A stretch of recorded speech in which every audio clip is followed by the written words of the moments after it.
नारळ फोडते. आज रक्षाबंधन आहे ना. रक्षाबंधनच दुसरं नाव आहे नारळी पौर्णिमा. त्या दिवशी ना नारळ फोडतात, नारळाची बर्फी बनवतात आणि भावाला ओवाळलं ना त्या बर्फीचा प्रसाद देतात. नारळाला माहिती आयुर्वेदात काय काय म्हणतात? दृढ फळ, श्रीफळ असं नाव आहे.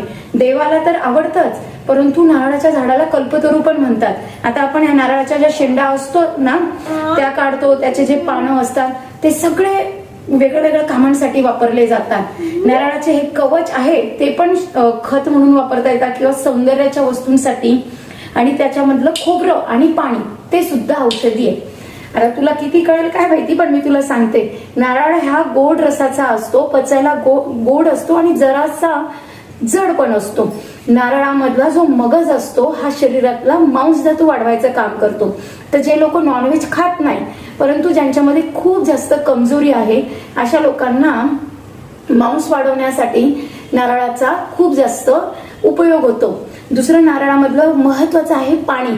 जेव्हा आपण बऱ्याचदा हॉस्पिटलला लोकांना पाणी देत असतो तर शरीरामधलं वॉटरचं प्रमाण, मिठाचं प्रमाण कमी झालेलं असेल तर असं हायड्रेशन भरून काढण्यासाठी नारळाचं पाणी वापरतात. याचं दुसरं वैशिष्ट्य असं आहे की जेव्हा किडनीचे आजार असतात, वारंवार किडनी स्टोन होतात किंवा लघवीला जळजळ होत असते तेव्हा सुद्धा नारळाचं पाणी खूप उपयोगी आहे.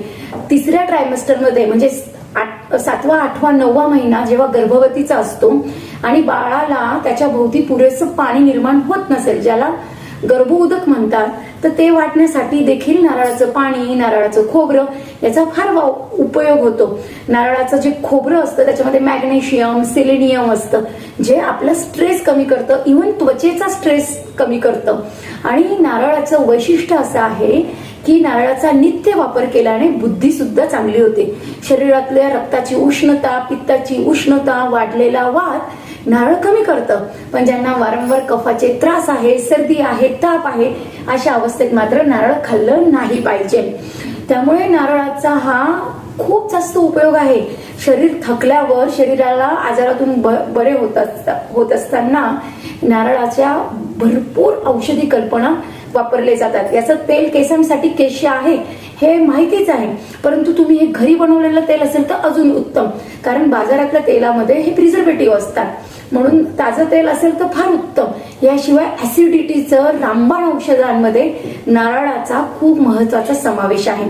ज्यांना शेंगदाणे सहन होत नाही त्यांनी नारळाचा नित्य आणि भरपूर वापर करायला काहीच हरकत नाही. नारळी पौर्णिमेच्या सर्वांना शुभेच्छा. हात जोड.